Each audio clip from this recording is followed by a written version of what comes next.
Good morning बच्चों। Sir एक doubt था, लाइट तो फोटोन से बनती है और फोटॉन्स मासलेस होते हैं, तो फिर ग्रेविटी का लाइट पे कोई इफेक्ट होता है कि नहीं है? ये तो मैंने सोचा ही नहीं। सर न्यूटन के अकॉर्डिंग ग्रेविटी एक फोर्स है जो मास वाले ऑब्जेक्ट्स को अट्रैक्ट करता है। आइंस्टीन भैया ने एक नए एंगल से सोचा, उन्होंने बताया कि ग्रेविटी से फोर्स नहीं बल्कि वो स्पेस टाइम को वॉर्प करती है। लाइट स्पेस टाइम में सीधा जाने की कोशिश करती है, पर अगर स्पेस टाइम कर्व्ड हो तो उसका पाथ भी बेंड हो जाता है। तो इसका मतलब ये हुआ कि ग्रेविटी लाइट को खींचती नहीं बल्कि लाइट कर्व्ड स्पेस को फॉलो करती है। हाँ जी, इसको 1919 के एक एक्सपेरिमेंट से भी प्रूव किया गया। पहले स्टार्स को रात के आसमान में सन की एब्सेंस में देखा गया और फिर इन्हीं स्टार्स को सोलर एक्लिप्स के दौरान देखा, क्योंकि तब सूरज आसमान में तो होता है लेकिन छुपा होता है। तो पता चला कि स्टार्स की लाइट सन के पास से गुजरते वक्त बेंड हो रही है, जिससे स्टार्स की अपरेंट पोजीशन चेंज हो रही है। मतलब सन की ग्रेविटी ने उसके आसपास स्पेस टाइम को कर्व किया, जिससे लाइट भी शिफ्ट हुई। और पता है अमाउंट ऑफ शिफ्ट वैसे ही था जैसे आइंस्टीन भैया ने बताया था। बच्चों क्या तुमने ब्लैक होल पे ऐसे लिख लिया है? सर मैंने ब्लैक होल का साइज कंपेयर किया है। सबसे छोटा ब्लैक होल है J1650। इसका डायमीटर सिर्फ 25 किलोमीटर है, लेकिन इसका मास सन से 3.8 टाइम्स है। दूसरा है मेसियर 15। इसका डायमीटर 92 किलोमीटर, लेकिन मास सन से 4000 गुना ज्यादा। तीसरा J1601। डायमीटर 300 किलोमीटर, लेकिन मास सन से 10,000 गुना ज्यादा।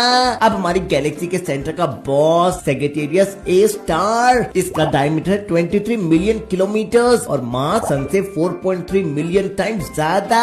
इसी ब्लैक होल ने पूरी मिल्की वे गैलेक्सी को जोड़ के रखा हुआ है। नेक्स्ट है M87। इसका साइज है 38 बिलियन किलोमीटर और मास है सन से 6.5 बिलियन टाइम्स ज्यादा।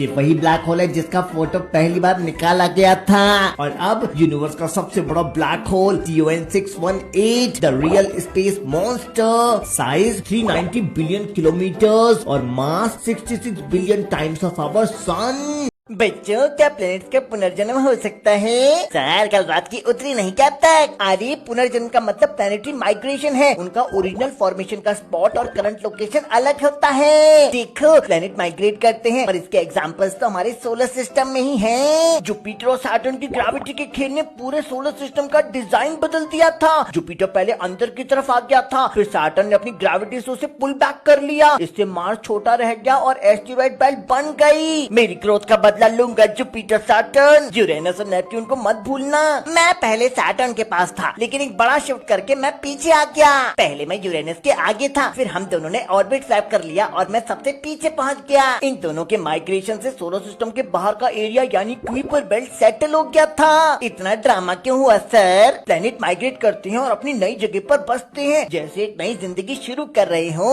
और इसी प्लैनेटरी माइग्रेशन से पूरे सोलर सिस्टम का डिजाइन सेटल हुआ है।